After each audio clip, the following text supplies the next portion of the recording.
जिंदगी में बुरी परिस्थितियां तो आती ही है। जिंदगी का यह खेल होता है जो आपको समय के साथ बेहतर बनाता है। इसलिए परिस्थितियों से डरना नहीं चाहिए। अगर डर लगे तो यह प्राचीन रहस्य अपनाने से आपको डर से और चिंता से पूर्णतः मुक्ति मिल जाएगी। अभी वह रहस्य कौन सा है, वह हम कहानियों के माध्यम से जानेंगे। तो बिना देर किए चलिए उन कहानियों की शुरुआत करते हैं। पहली कहानी। दोस्तों, बात बहुत समय पहले की बात है। एक निर्धन व्यक्ति राजा के महल में माली का काम करता था। उसने राजमहल के बाग में कई प्रकार के फलों के पेड़ लगाए थे। जो फल पक जाते वो तोड़कर राजा के सामने प्रस्तुत कर देता। कई बार खुश होकर राजा उसे इनाम भी देते। एक बार बाग में आम, अंगूर और नारियल के फल हुए। माली टोकरी लेकर बाग में पहुंचा और सोचने लगा कि आज कौन सा फल महाराज के लिए ले जाऊं। कुछ देर सोचने के बाद उसने अंगूर तोड़ लिए और टोकरी में भरकर राजा के पास पहुंचा। उन दिनों राजा कुछ चिंतित था। उसे गुप्तचर द्वारा सूचना मिली थी कि पड़ोसी राज्य का राजा उस पर आक्रमण की तैयारी में है। वह इस बारे में गहन सोच विचार में डूबा हुआ था। तभी माली उसके पास पहुंचा और चुपचाप उसके सामने टोकरी रखकर कुछ दूर जाकर बैठ गया।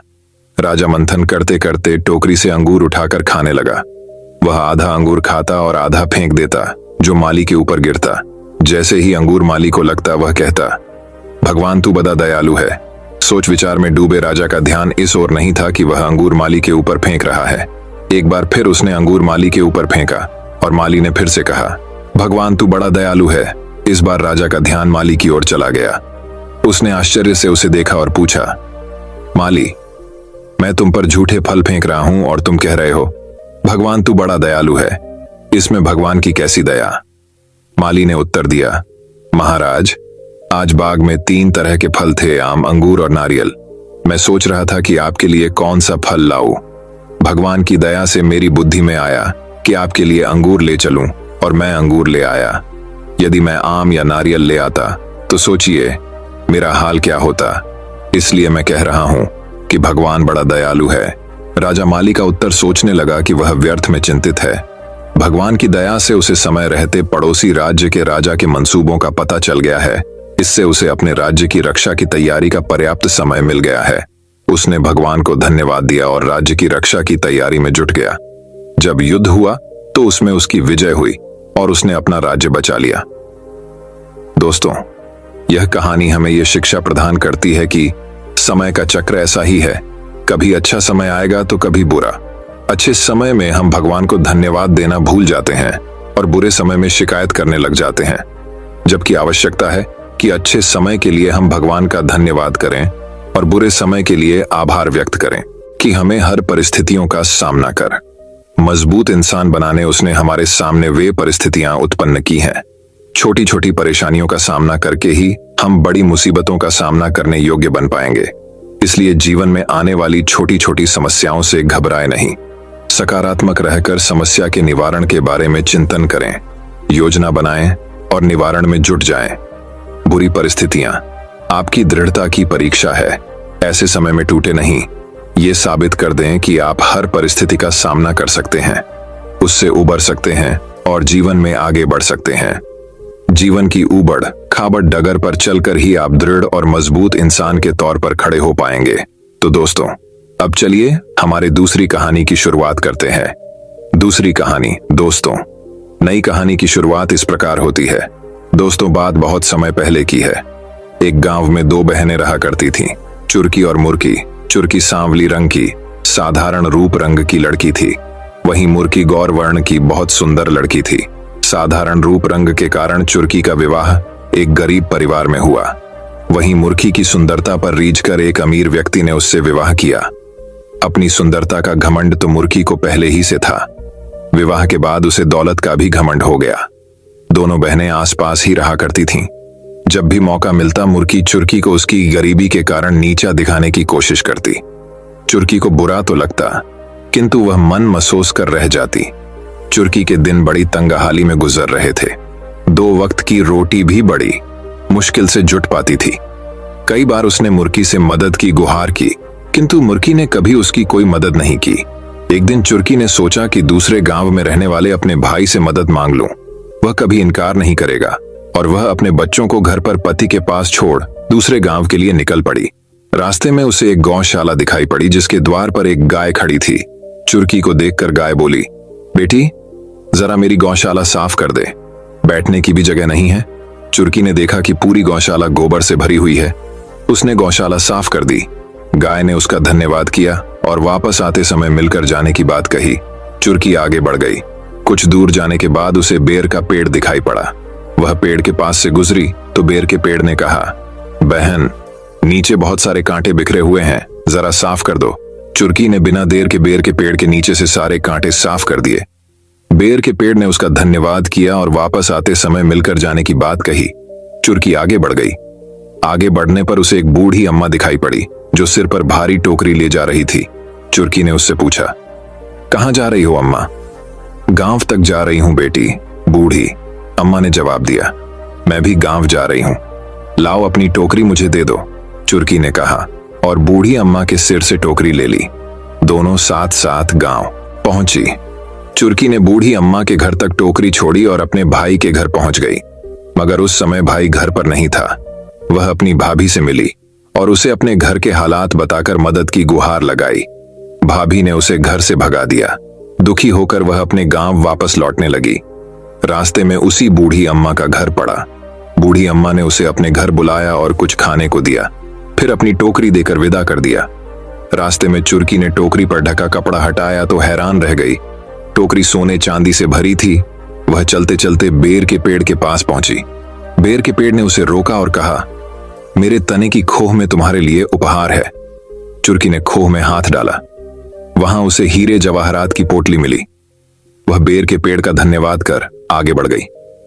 चलते चलते वह गौशाला के पास पहुंची।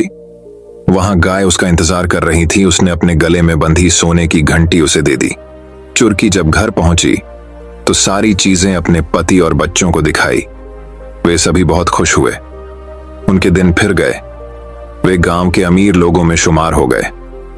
ये देखकर मुर्की जल कुड़ गई। एक दिन उसने चुरकी के बच्चों को अपने घर बुलाया और उनसे पूछा कि वे उतने अमीर कैसे बन गए। बच्चों को कुछ पता नहीं था। वे बोले, माँ मामा के घर से उपहार लाई। मुर्की ने सोचा कि जरूर उसके भाई ने चुरकी को उपहार में ढेर सारा रुपया पैसा दिया होगा। उसने भी अपने भाई के घर जाने का फैसला कर लिया। अगले दिन वह भाई के गांव के लिए निकल पड़ी। रास्ते में उसे गौशाला के सामने खड़ी गाय दिखी। गाय ने उससे गौशाला साफ करने का निवेदन किया, जिसे ठुकराकर मुरक्की आगे बढ़ गई। आगे उसे बेर का पेड़ दिखा, जिसने उससे कांटे साफ करने का निवेदन किया, किंतु मुर्की मुंह बनाकर आगे बढ़ गई। गांव के बाहर उसे वही बूढ़ी अम्मा दिखाई पड़ी जो टोकरी सिर पर रखकर घर जा रही थी। उसने मुर्की से टोकरी घर तक पहुंचाने को कहा तो मुर्की यह कहकर आगे बढ़ गई कि वह उसकी नौकर नहीं है। वह आखिरकार अपने भाई के घर पहुंची। भाई घर पर ही था।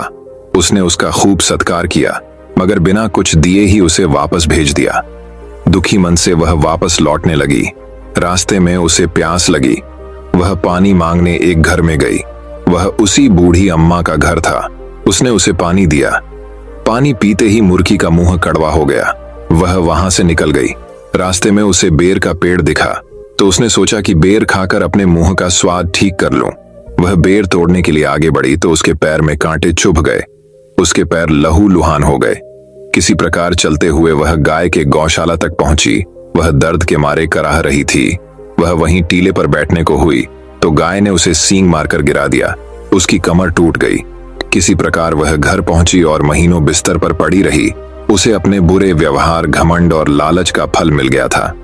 दोस्तों, यह कहानी हमें ये शिक्षा प्रदान करती है कि कभी घमंड नहीं करना चाहिए और हमेशा दूसरों की सहायता करनी चाहिए। हमें वही फल स्वरूप मिलता है जैसे हमारे कर्म होते हैं। तो दोस्तों, अब चलिए हमारे तीसरी कहानी की शुरुआत करते हैं। तीसरी कहानी, परेशानियों का हल। एक छोटे से गांव में एक बोहत बद्धा जमींदार रहता था, जो कि बहुत आमिर था। गांव का छोटे से छोटा फैसला करने के लिए भी सारे गांव वाले उसी के पास जाते थे और उसी से राय लेते थे। एक बार उस जमींदार की आंखों में किसी तरह का इन्फेक्शन हो गया। उसने गांव के सारे हकीमों से अपना इलाज करवाया, लेकिन उसकी आंखें ठीक नहीं हुई। वो जब भी आंखें खोलता था तो उसे बड़ी तकलीफ हुआ करती थी। फिर कुछ दिनों के बाद वो अपनी आंखों का इलाज करवाने के लिए गांव से बाहर चला गया। बाहर के डॉक्टरों ने उसकी आंखों का चेकअप किया और उस जमींदार से कहा कि आपकी आंखों में एक तरह का इन्फेक्शन हो गया है। आपकी आंखों के सामने हरे कलर के अलावा अगर कोई दूसरा कलर आया तो आपकी आंखें जलने लगेंगी, उसमें तकलीफ होने लगेंगी। जब जमींदार ने यह बात सुनी तो वो डर गया और बहुत ही परेशान रहने लगा। और अब वो जमींदार ज्यादातर अपनी आंखें बंद ही रखने लगा था, क्योंकि उसके आसपास दूसरी चीजें भी थीं जो कि हरे कलर की नहीं थीं। वो जमींदार दिन रात बस इस प्रॉब्लम के सल्यूशन के बारे में ही सोचने लगा था और परेशान रहने लगा था। कई दिन सोचने के बाद उसके दिमाग में एक आइडिया आया। उसने अपने नौकरों को बुलाया और कहा, इस सारे गांव को हरा कलर मारकर हरा कर दो। गांव में जहां जहां भी जाता हूं सारी जगह को हरा कर दो। उस जमींदार के कहने पर सारे गांव को हरा कर दिया गया। लेकिन इतना सब कुछ करने के बाद भी कुछ चीजें ऐसी थीं जिसे वो हरा नहीं कर सकता था। जैसे कि आसमान जो हमेशा नीला रहता है, उसके शरीर का कलर, रोटी का कलर और भी बहुत सी चीजें ऐसी थीं जिसे वो हरा नहीं कर सकता था। एक दिन एक लड़का उस गांवों से गुजर रहा था। जब उस लड़के ने देखा कि उस गांव में सारी चीजें हरे कलर की है, तो उस लड़के ने वहां के कुछ गांव वालों से पूछा, यहाँ सब हरे कलर का क्यों है? तो गांव वालों ने उससे कहा कि हमारे गांव में एक जमींदार हैं जिनके आंखों में इन्फेक्शन हो गया है और वो हरे कलर के अलावा अगर कोई दूसरा कलर देखते हैं तो उनकी आंखें जलने लगती हैं। ये सुनने के बाद वो लड्डू का उस जमींदार के घर गया और जमींदार से बात की। उसने कहा, आपने अपने आंखों की वजह से सारे गांव को हरा कर दिया है। इस प्रॉब्लम का सलूशन तो बहुत ही सिंपल था। आप एक हरे कलर का चश्मा लगा लीजिए जिससे आपको सारी दुनिया हरी दिखेगी। दोस्तों, हमें इस कहानी से ये सीखने को मिलता है, कई बार हमारे प्रॉब्लम का सलूशन बहुत ही छोटा सा और बहुत ही छोटा होता है, लेकिन हम उस प्रॉब्लम के बारे में सोच सोच कर उस प्रॉब्लम को इतना बढ़ा कर देते हैं, फिर जहां से कोई सलूशन नजर नहीं आता है। तो दोस्तों, अब चलिए हमारे चौथी कहानी की शुरुआत करते हैं। चौथी कहानी, सही समय। एक बार एक आदमी ने मेंढक को पकड़कर एक बर्तन में डाल दिया। फिर उस आदमी ने बर्तन के अंदर थोड़ा सा पानी डाल दिया। बर्तन इतना बड़ा भी नहीं था कि मेंढक उसे छलांग ना मार सके, लेकिन उस मेंढक ने ऐसा नहीं किया। फिर उस आदमी ने बर्तन को स्टोव पर रख दिया और बर्तन के नीचे आग लगा दी। फिर धीरे धीरे बर्तन के अंदर का पानी गर्म होने लगा।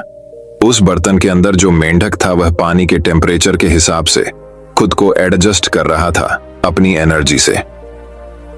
पानी का टेम्परेचर धीरे धीरे बढ़ने लगा, मतलब कि धीरे धीरे और भी ज्यादा गर्म होने लगा, और मेंढक अभी भी अपनी एनर्जी का इस्तेमाल करते हुए टेम्परेचर के हिसाब से अपने बॉडी को एडजस्ट कर रहा था। अब एक समय ऐसा आया कि वह पानी बहुत ही ज्यादा गर्म हो चुका था और मेंढक की सारी एनर्जी भी खत्म हो चुकी थी, और अब वह मेंढक चाह के भी बर्तन से बाहर नहीं निकल सकता था और उस बर्तन से छलांग नहीं मार सकता था, क्योंकि उसके अंदर अब उतनी एनर्जी ही नहीं बची थी कि वह छलांग मारकर वह बर्तन से बाहर निकल आए, क्योंकि उसने अपनी सारी एनर्जी शुरुआत में ही पानी के टेम्परेचर के साथ एडजस्ट करने में लगा दी थी। और अब उस मेंढक के अंदर कुछ भी एनर्जी नहीं बची थी, जिसकी वजह से वह मेंढक उसी पानी में ही मर गया। इस कहानी से हमें यह सीख मिलती है कि अगर वह मेंढक चाहता तो शुरुआत में ही छलांग मारकर उस बर्तन से बाहर आ सकता था, क्योंकि बर्तन ज्यादा बाद भी नहीं था, लेकिन उसने ऐसा नहीं किया। उसने अपनी सारी एनर्जी एक ही जगह पर लगा दी थी, पानी के टेम्परेचर के साथ खुद को एडजस्ट करने में। और जब आखिर में उसके पास कोई ऑप्शन नहीं बचा सिवाय उस बर्तन से बाहर निकलने में, तब वह ऐसा कर नहीं सका, क्योंकि उसकी अंदर की सारी एनर्जी खत्म हो चुकी थी। मेंढक की मौत किस वजह से हुई? गर्म पानी की वजह से नहीं, मौत हुई सही समय पर छलांग न करने की वजह से। हम भी इसी तरह अच्छे वक्त का इंतजार करते रहते हैं। अच्छे वक्त का इंतजार मत करो, बस छलांग लगा दो। सब कुछ सही करने का सोच कर मत कूदो, क्योंकि ऐसा सोचोगे तो कभी कूद ही नहीं पाओगे। कहते हैं सबसे अच्छा कूदने का वक्त तब होता है जब आप तैयार नहीं होते हो, क्योंकि असली तैयारी कूदने के बाद शुरू होती है। और अपनी एनर्जी एक ही चीज पर वेस्ट मत करो, हमेशा अपनी एनर्जी को बचा कर रखो, सही चीजों को वक्त देने के लिए, इससे आपकी इंप्रूवमेंट हो। आज के समय में बहुत से लोग अपनी एनर्जी फिजूल चीजों पर लगा रहे हैं, और जब वह बाद में कुछ मीनिंगफुल करने के लिए बैठते हैं तो उनके अंदर इतनी एनर्जी और वक्त नहीं रहता है जिससे वह उस काम को कर सके, और वह एक जगह पूरी तरह से फोकस नहीं कर पाते हैं। तो दोस्तों, अब चलिए हमारे पांचवी कहानी की शुरुआत करते हैं। पांचवी कहानी, एक बार की बात है, एक शिकारी था जो पक्षियों का शिकार करता था। एक दिन और शिकारी मार्केट जाता है और अपने लिए मार्केट से एक डॉग खरीदता है उसे दिन गुजारने।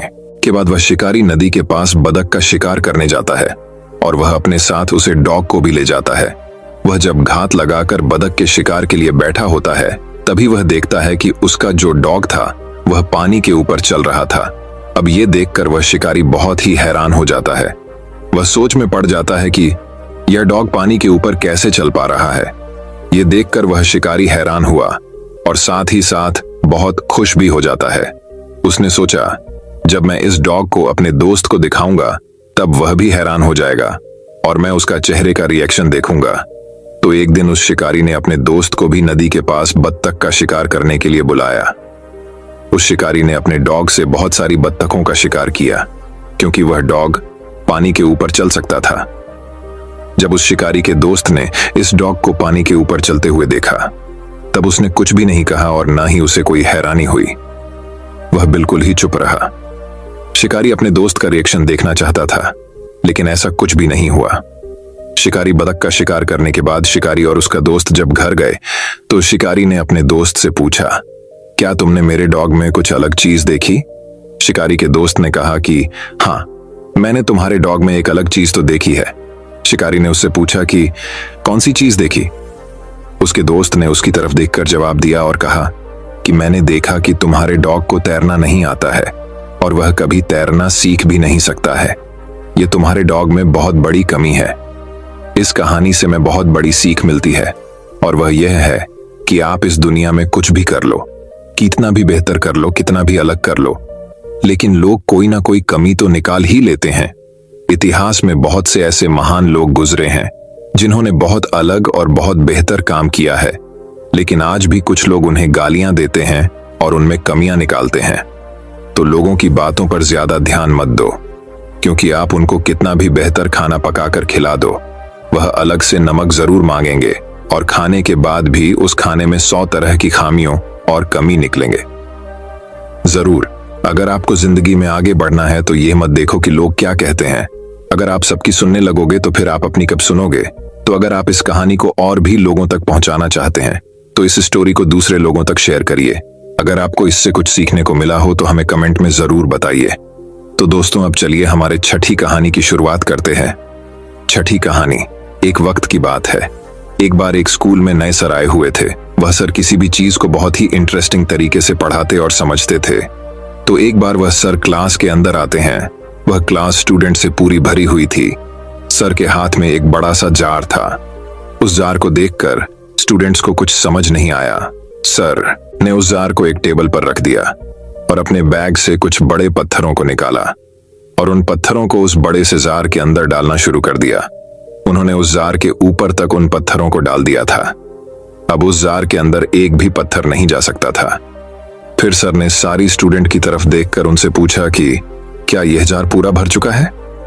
सारे बच्चों ने सर की तरफ देखकर कहा, हाँ, यह जार पूरा भर चुका है। बच्चों का यह जवाब सुनने के बाद सर ने अपने बैग से कुछ छोटे छोटे कंकरियों को निकाला और उस जार के अंदर उन छोटे कंकरियों को डालने लगे। वो एक हाथ से जार में कंकरियों को डाल रहे थे और एक हाथ से जार को हिला रहे थे ताकि कंकरियां उस जार के अंदर अपनी जगह बना लें। अब उस जार के अंदर बड़े पत्थरों के बीच में जो गैप था, छोटे कंकरियों ने गैप के अंदर जगह बना ली थी।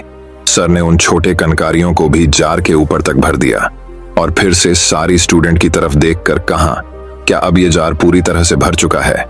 इस बार सभी स्टूडेंट्स खामोश थे और बोलने के लिए हिचकिचा रहे थे, लेकिन फिर भी कुछ स्टूडेंट्स ने हाँ में जवाब दिया और सर की तरफ देखकर कहा, यस सर, यह जार अब भर चुका है।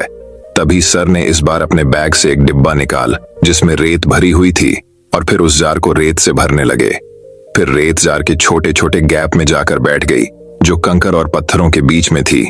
सर ने रेत को भी जहर के ऊपर तक भर दिया और फिर से स्टूडेंट से पूछा, अब क्या ये जार भर चुका है? तभी एक स्टूडेंट खड़ा हुआ और उसने सर से कहा, नहीं सर, उस जार को एक बार हिलाओ। फिर सर ने उस जार को हिलाया। हिलाने के बाद जार में रेत थोड़ा सा नीचे को फिसल गई। सर ने जार के ऊपर फिर से रेत डाल दी और उसे ऊपर तक भर दिया। सर ने उस लड़के की तरफ देखकर कहा, क्या अब यह जार भर चुका है? इस बार सभी स्टूडेंट्स जार को देखकर संतुष्ट हो गए और सभी ने हाँ कहा। तभी सर ने अपने बैग से पानी की एक बोतल निकाली और पानी को उस जार के अंदर डालने लगे। पानी भी उस जार के अंदर जाता जा रहा था और सारे स्टूडेंट हैरानी से ये देख रहे थे। सर जार में पानी तब तक डालते रहे जब तक पानी जार से बाहर गिरने नहीं लगा। सारे स्टूडेंट यह देखकर खामोश थे। तभी सर ने समझने वाले अंदाज में सारे स्टूडेंट की तरफ देखकर कहा, इन सारी चीजों से भरा यह जार हमारी जिंदगी की तरह है, और ये जो बड़े पत्थर है जो मैंने इस जार में सबसे पहले डाले थे वो हमारी जिंदगी की इंपॉर्टेंट चीजों की तरह है, जैसे कि हमारी फैमिली, हमारे दोस्त, हमारी हेल्थ। अगर बाकी सब कुछ हमसे छीन जाए, हमसे छूट जाए और यह हमारे साथ हो, फिर भी हमारा जार भरा ही रहेगा, हमारी जिंदगी भरी रहेगी। और कांकरियां हमारी जिंदगी की वो दूसरी चीज होती है जो हमारे लिए जरूरी होती है, जैसे हमारी जब, हमारा घर और हमारी गाड़ी, और रेत जो है वह हमारी जिंदगी की आम और मामूली चीजों को रिप्रेजेंट करती। बस इन्हीं चीजों के बीच हमारी जिंदगी घूमती रहती है। लेकिन अगर उस जार में हम रेत या कंकर को पहले डाल दें, तब जार में उन पत्थरों के लिए जगह नहीं बचेंगे। लेकिन जब मैंने पहले उन पत्थरों को उस जार में डाला, तब कंकरियां और रेत भी उस जार में आराम से समा गए। यही चीज हमारी जिंदगी पर भी अप्लाई होती है। हमारी जिंदगी में भी हमें पहले अपनी फैमिली, हेल्थ और अपने पैशन को इंपॉर्टेंस देनी चाहिए, बाद में बाकी चीजों को। अगर आप अपना सारा टाइम, अपनी सारी एनर्जी मामूली और अनइम्पॉर्टेंट चीजों पर बर्बाद कर दोगे, तो आपके पास इंपॉर्टेंट चीजों के लिए टाइम ही नहीं बचेगा। अपनी फैमिली के लिए, अपनी हेल्थ के लिए, अपनी प्रोडक्टिविटी के लिए आपके पास टाइम ही नहीं होगा। अगर आप चीजों को प्रायोरिटी नहीं करोगे तो आपकी जिंदगी की इंपॉर्टेंट चीजें अधूरी रह जाएगी। इसीलिए जार के अंदर पहले पत्थरों को रखो, कंकर और रेत जैसे मामूली कामों को उनकी जगह मत लेने दो। तो दोस्तों, अब चलिए हमारे 7वीं कहानी की शुरुआत करते हैं। 7वीं कहानी। एक बार एक वैज्ञानिक ने एक टिड्डे को पकड़ा और उसे अपनी आवाज पर छलांग लगाना सिखाया। वह टिड्डे से कहता कि कूदो, और वह आवाज सुनकर वह जोर से छलांग लगता। और वह वैज्ञानिक था, तो प्रयोग करना तो बनता ही था।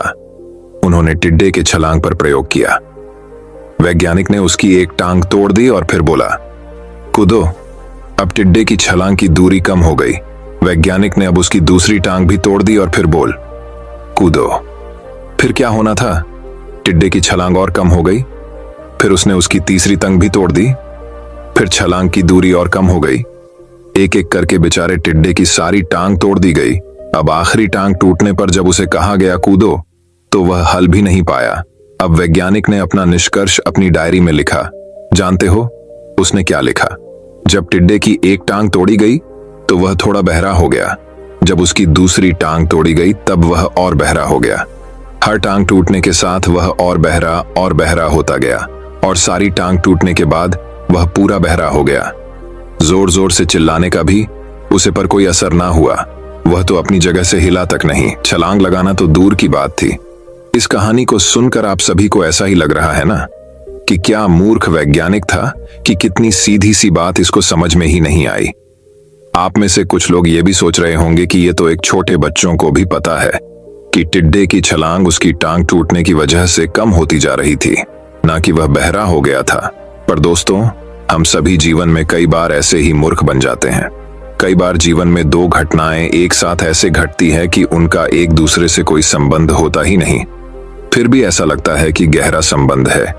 कभी कभी दिखाता कुछ और है, हमें समझ कुछ और आता है, और वास्तव में होता कुछ और है। इसीलिए अगर आपको पछताना नहीं है तो अपनी लाइफ में जल्दबाजी में कोई फैसला ना ले। हमेशा समझ बूझ का इस्तेमाल करें, सावधानी बरतें, नतीजा सोच समझ कर ही निकालें। तो दोस्तों, अब चलिए हमारे 8वीं कहानी की शुरुआत करते हैं। 8वीं कहानी। यह कहानी है एक लड़के की जिसको शक्कर खाने की बुरी आदत थी। बस दिन रात शक्कर ही खाया करता था, और उसके शक्कर खाने की वजह से उसकी माँ बहुत परेशान रहती, क्योंकि कोई चीज अगर ज्यादा भी हो जाए तो उसके भी साइड इफेक्ट होते हैं। तो इस बात को लेकर उसकी माँ परेशान रहती थी और उस लड़के को बार बार शक्कर खाने के लिए मना करती थी। लेकिन वह लड़का अपनी माँ की बात नहीं सुनता था। तो उसी गांव में एक बाबा जी रहते थे जिनको लड़का बहुत मानता था और उनकी हर एक बात मानता था। तो उसकी माँ ने सोचा कि बाबा जी से कहने लगाऊंगी कि आप इसे शक्कर खाने से मना कीजिए। उसने अपने बेटे को बाबा जी के पास लेकर गई। बाबा जी एक पेड़ के नीचे बैठे हुए थे। उस औरत ने बाबा जी से कहा, आप मेरे बेटे से सिर्फ इतना कह दीजिए कि वह अब से शक्कर ना खाए। करू बाबा जी ने उस औरत से कहा कि ये बात मैं तुम्हारे बेटे से अगले हफ्ते कहूंगा। तुम अपने बेटे को अगले हफ्ते मेरे पास लाना। वह औरत अपने बेटे को लेकर चली गई और पूरा 1 हफ्ता गुजरने के बाद वह फिर से अपने बेटे को बाबा जी के पास लेकर आई। बाबा जी पेड़ के नीचे बैठे हुए थे और बाबा जी ने उस लड़के से सिर्फ इतना कहा कि बेटे अब से तुम शक्कर मत खाना। लड़का बाबा जी के इतनी सी बात से ही शक्कर खाना छोड़ देता है, लेकिन उसकी माँ हैरान थी कि सिर्फ इतना सा खाने के लिए बाबा जी ने मुझे 1 हफ्ते के बाद बुलाया। उसने बाबा जी से पूछ ही लिया, बाबा जी सिर्फ इतना सा कहने के लिए तुमने मुझे 1 हफ्ते के बाद क्यों बुलाया? बाबा जी का जवाब थोड़ा ध्यान से पढ़िएगा। बाबा जी ने कहा कि 1 हफ्ता पहले मैंने भी शक्कर खाना नहीं छोड़ा था। दोस्तों, एक है कि अगर हम दुनिया को बदलना चाहते हैं तो पहले हमें खुद बदलना पड़ेगा। दोस्तों, आप लोगों ने ज्यादातर देखा होगा घर में जो बड़े लोग होते हैं वह अपने से उम्र में छोटे लोगों को ही आप बच्चों को कहते हैं ये काम मत करो, लेकिन वह खुद करते हैं। जो बदलाव हम संसार में लाना चाहते हैं वही बदलाव पहले हमें खुद में लाना पड़ेगा।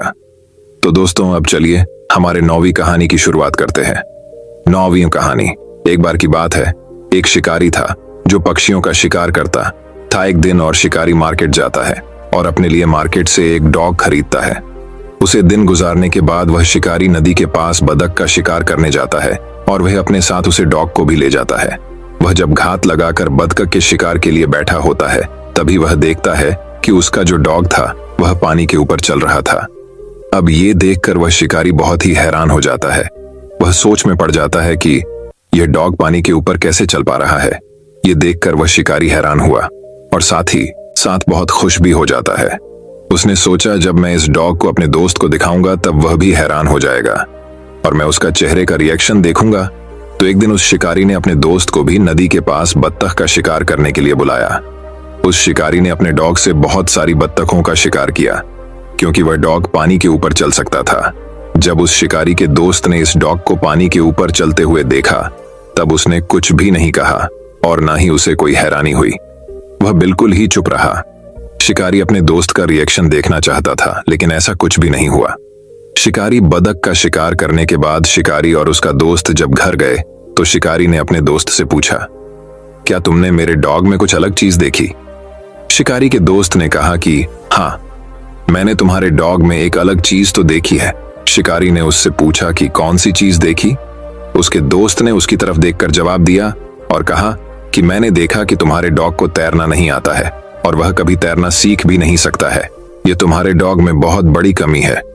इस कहानी से मैं बहुत बड़ी सीख मिलती है और वह ये है कि आप इस दुनिया में कुछ भी कर लो, कितना भी बेहतर कर लो, कितना भी अलग कर लो, लेकिन लोग कोई ना कोई कमी तो निकाल ही लेते हैं।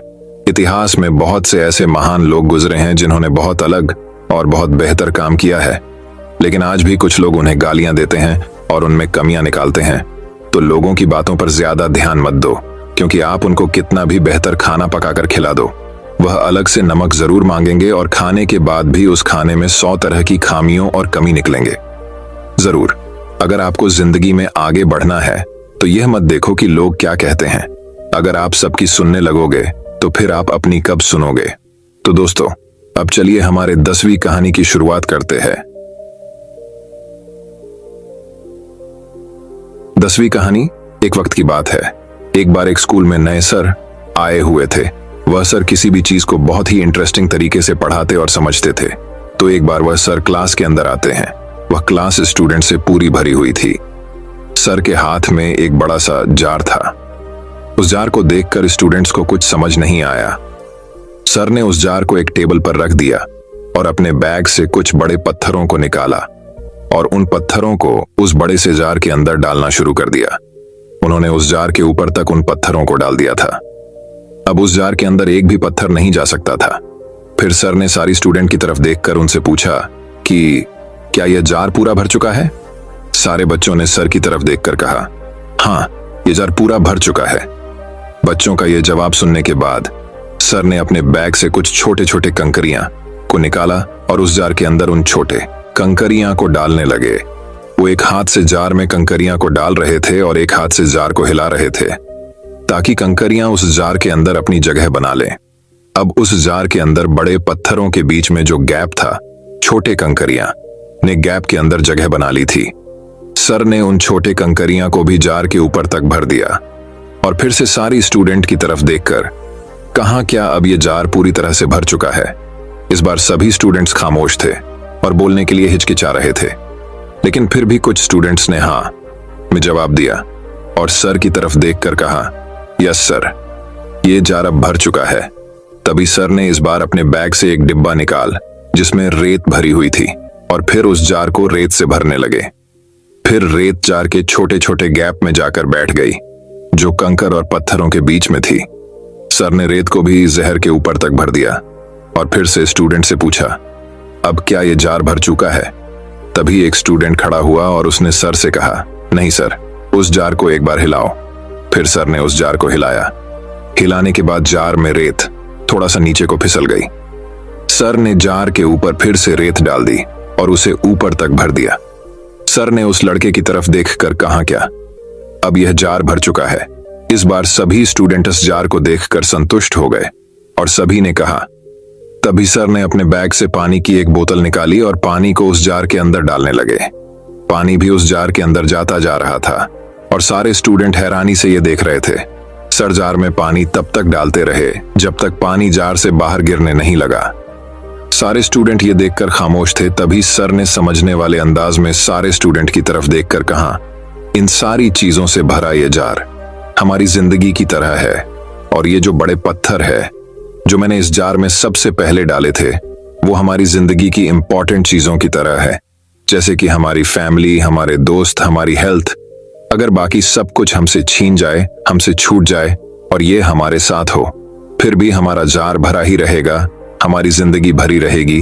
और कांकरियां हमारी जिंदगी की वो दूसरी चीज होती है जो हमारे लिए जरूरी होती है।